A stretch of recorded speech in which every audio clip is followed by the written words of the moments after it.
Bonjour à tous, je suis Sophie Vermeil. J'ai la particularité d'avoir deux casquettes. D'une part, je suis la fondatrice du think tank Droit et Croissance, un think tank qui a pour objectif de développer et d'intéresser le grand public sur l'analyse économique du droit. L'analyse économique du droit, c'est la rencontre entre le droit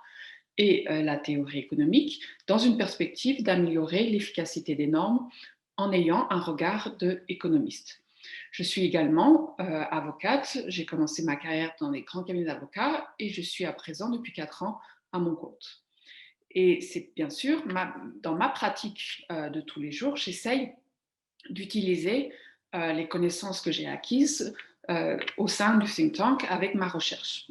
Typiquement, j'ai développé une spécialité qui est un peu particulière, qui est celle de conseiller des actionnaires dits activistes, c'est-à-dire des actionnaires minoritaires qui viennent interpeller des conseils d'administration de sociétés cotées dans la perspective d'améliorer les résultats opérationnels de la société. Parfois, ils font des recommandations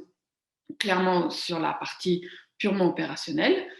et souvent et même toujours, ils font également des recommandations sur la partie gouvernance d'entreprise. Par exemple, ils vont vouloir encourager une dissociation entre le poste de directeur général et celui de président du conseil d'administration. Ils vont avoir des exigences afin de changer certains membres du conseil d'administration. Pourquoi je pense que c'est vraiment très utile d'avoir un regard d'économiste en plus d'un regard de juriste pour traiter ces questions, c'est parce que ça vous permet tout simplement d'ouvrir des angles. Je vous donne un exemple concret. En ce moment, je suis l'avocate d'un actionnaire qui détient 1% du capital de la société Suez et peut-être si vous avez suivi l'actualité, vous savez que Suez fait l'objet d'une offre publique d'achat de la part de Veolia dans des conditions particulières et à présent qui sont même dites hostiles. Mon client m'interroge et me demande que peut-on faire pour aider Veolia, qui est devenu l'actionnaire à 30% en fait, de Suez du fait de l'acquisition de la part détenue par Engie. Et parce que mon client en fait souhaite que l'offre publique aille jusqu'au son bout et il pense que la position prise par le conseil d'administration de Suez, qui vise à du coup à essayer de bloquer cette acquisition via l'utilisation de poison pill, ou en français on dit défense anti-OPA. Et c'est là où mon client me demande d'interpeller les pouvoirs publics, donc à la fois l'autorité des marchés financiers, la Commission européenne et évidemment aussi la société.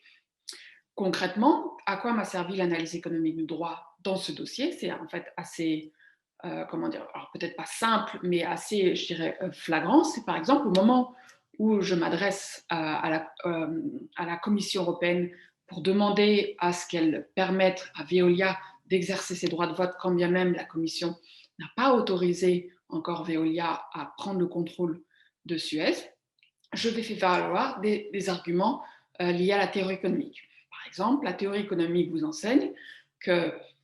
est-ce qu'il c'est mieux, vous enseigne que c'est par exemple mieux que ce soit les actionnaires qui, in fine, décident ou pas de la pertinence d'une offre publique. Et dans cette perspective-là, il appartient, in fine, selon la théorie économique, aux actionnaires d'avoir le dernier mot sur l'utilisation des mesures anti-OPA.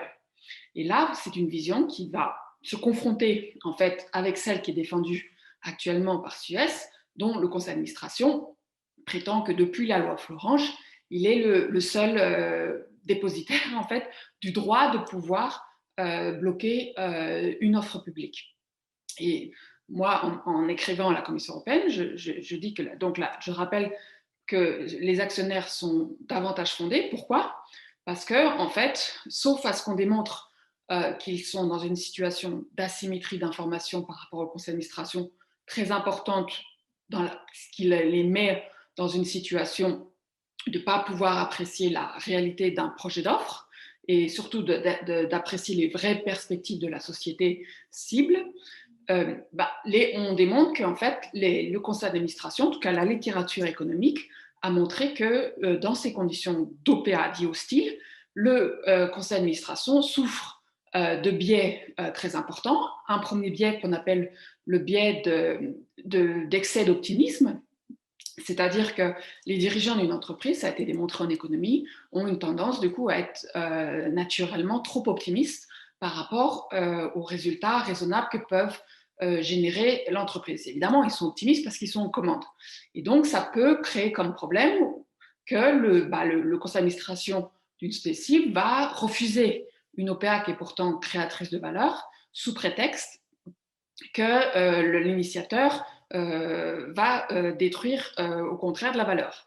Et donc, connaissant cette littérature sur le biais